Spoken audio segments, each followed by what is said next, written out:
folks. Thank you. This is again Corbin. I'm here with doing Kentucky Fathers, I guess you might say my YouTube Kentucky Fathers channel. I have here with me a great brother, Pastor Cecil Blye. He's also an attorney. He's going to be sharing with us some very important information, giving us some great insights. So really, I want to encourage you fathers, pay close attention what this brother's got to say and share it with other fathers. It's very important that we share this information with other fathers. We have to understand we're not in this battle alone. We also have to understand who the true enemy is. The true enemy is not family court or the mothers of our children or racist attorneys or anything like that. There's another enemy there, a true enemy. And that's something that Pastor Blye can sort of pick up on and maybe talk to us a little bit more about. So right now, I want to say thank you, brother, for being here. Glad to be here. And I'm going to ask some general questions. And I know this may sound sort of silly to you, some of these questions, but, you know, in some of my research, brother, I'm finding more and more writers talking about fatherless America. Yes. Fatherless America. Yes. What are they saying? Well, you know, it's clear that the number one factor in how well a child does, whether it be male or female, is whether or not there's a dad in the home, whether or not they have two parents. Right now, of course, in the Black community, 70%, really 79% of Black families are headed by just a mom or just a one parent. And so that is devastating in regards to indicators. When you look at the indicators regarding involvement in crime, being able to finish an education, growing up and being a part of a two-parent family yourself, being involved in drug culture, the number one indicator of whether somebody's going to do well and escape, bad behavior and escape bad consequences is whether or not there's a daddy in the home.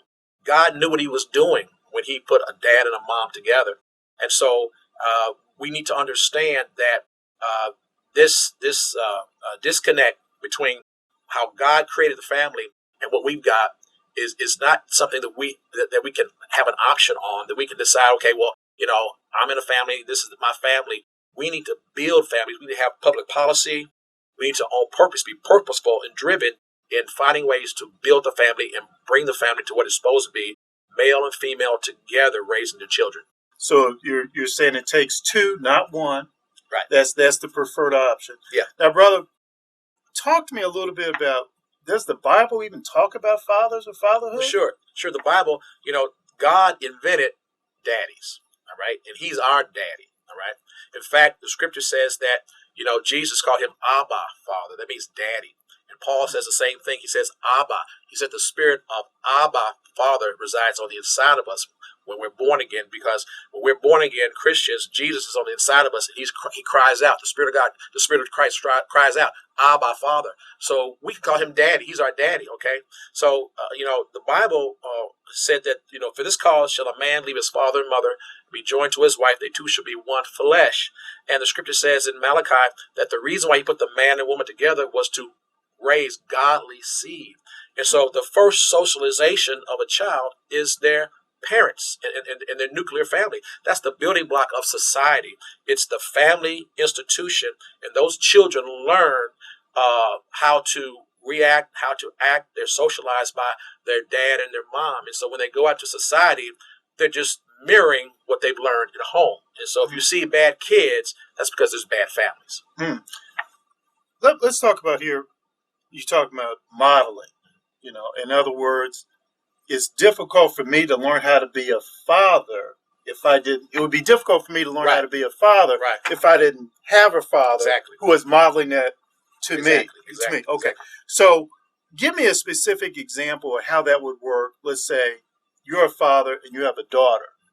Yeah. What are some things that you feel that you would need to model before as a father before your daughter? Well, certainly there's a multitude of things. One, of course, is how she is to be treated. All right. I need to model that, as far as how I treat her mother, how I treat her. Also, what is acceptable and not acceptable.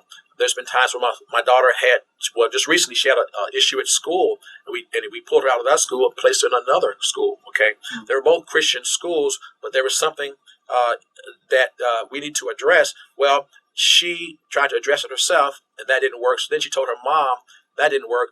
So then they both told me, and I said, why didn't you tell me from the beginning? Because if you had, this wouldn't have gone on any further. So I contacted, the school officials, and we got it straight immediately, and it still was not done to what I thought should be done. So we went ahead and pulled her out and placed her in another school, which has turned out to be, better for her. But the point is this, is that what you model right and wrong, and you model, what a dad should do in shadowing and covering his family. Good. Now, give me an example how that would work with a son. What's something you should be modeling to your son as a father? Manhood, leadership, the fact that man ought to be godly men. What a godly man does. The Bible says that I would that men always, everywhere, would lift up holy hands without wrath and doubting. That it's not girlish or weak to call on Jesus. Okay, we have a mentoring program at our church, and there are a lot of young men who are looking to the elders in our ministry and the men in our ministry as role models. Last night we had something called cell group. It's supposed to be a small group where no more than 12 people meet. These cell groups meet so that just like your body's made up of cells, the cell group makes up the church. Well, we had some young men there last night, and they just had a great time. They see, and I led the cell group that in my cell group, I lead it, but they see a man who is a pastor, but he's an attorney, but he's a male figure who's talking about honoring God and serving Christ. These teenagers, these college students, they saw that, and they kind of hung around me afterwards, want to get my card, and want to contact me and ask me questions. What you do is you model for them, that men don't have to be ashamed of Christ, that yet you can be strong at the same time. And Jesus was a strong man. He cleared the temple when there was hypocrisy in the temple. He took a whip of cords and overturned the money changers' tables and cleared the temple. If you got in his way, you're going to get smacked with a whip. So he's a man's man, okay? So you can be a man and still serve Christ. Well, I got one other question here. You say you're an attorney. You're allowed to practice law in the state of Kentucky. Where'd you graduate from? What law school? Brandeis here in Louisville. Right here in Louisville, Kentucky. One time, I've been having some family issues. Issues as a father with my daughter and my ex-wife. And I asked you for some help, and you said, well, brother, I don't go to family court. And I found that curious. And I know, knowing you as I know you, you just don't say stuff. You just not flippant. When I hear you say something, I know, hey, I better pay attention to that. There's some substance behind that. Can you talk a little bit about why you don't practice in family court? Actually, what I was saying was that I just hadn't had a background in that. Okay. What it is, I was a labor law attorney, for the city of Louisville, and then civil rights attorney. Went into full-time ministry. So now we have a legal center at our church. And so what I've been doing is when people have needs, then I've been referring them to other people who practice in that area. Okay. If it's something that I can handle, in addition to my pastoral duties, then I'll handle it myself. However, more recently, I've been going ahead and taking people's cases because there's so many people that need help. And interestingly enough, I met yesterday with a mother who's having issues in family court. So I've agreed to help her and to represent her Monday morning at 8:30. So I'm involved in family court. Okay. And so far, though, do you have any general opinion about family court or? Well, I've heard horror stories about that in regards to dads. I have not been involved in family court. This will be my first time this coming Monday. However, I think it's important for us to understand that, dads need to be responsible, okay? And they need to be responsible in regards to whatever role, all right, even though they're not involved in the family, if they're not with that mom, they still have a role to play. If that mom won't let them be a part of their child's life, then they need to go to family court and make sure that they have that time with their children, and the court will enforce that. At the same time, if there's child support issues, the court doesn't want to hear a whole lot about your rights as far as a dad if you're not paying that child support. Then again, there's issues that we can address in the legislative area because perhaps laws may seem onerous in regards to If I'm not keeping up with my child support and there's nothing I can do about it, I'm going to be locked up. How can I work if I'm locked up? Well, that's where you go to the legislature and you get a law passed. You propose a law and it gets passed where it deals with that situation. But whatever laws are on the books, the court's going to enforce that. Right. So, specific issues, I have to know what those specific issues are. Right. But in general, you have a right as a dad to raise your kids. You have a right as a dad to be a part of your kid's life. If you're not with the mom, then, and she is resistant to you being involved, then, of course, go to family court and get those things straight where you have your visitation, you have your time with your child, okay? At the same time, understand there's going to be responsibility as far as financial input to that situation. And this is the last question, and you probably already answered it, but you brought up how sometimes a mother may not want the father involved in the child's life for whatever reason. Maybe she's bitter, angry, whatever it might be. But do you think it is important for a father to be involved in his child's life? Yes, it is of the utmost urgency and importance because, again, we are custom built to have a dad and a mom. That's the way we're supposed to be raised. And when you don't have that, then that dad is still a dad, even though he's not in the home. And he can still father, even though he's not in the home. He doesn't have to father from afar over the telephone.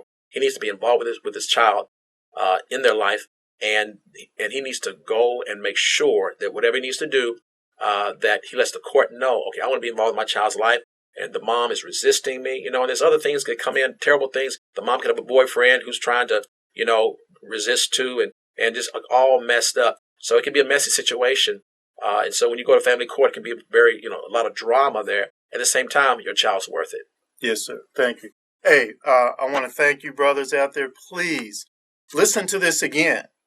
This is the brother of wisdom here. Listen to this again. Share it with other people. And I want to say to you, Pastor, you don't realize it, but you've been a major blessing on me right now. I was about to do something that was unwise. Okay. But I just listened to you. I just heard you. Okay. And I just want people to know I made a decision right now not to do something very stupid. I'm going to go back to court and I'm going to fight for my daughter. Okay. Fight for time for my daughter. Thank you, brother. All right. Pleasure to be here. All right. God bless you.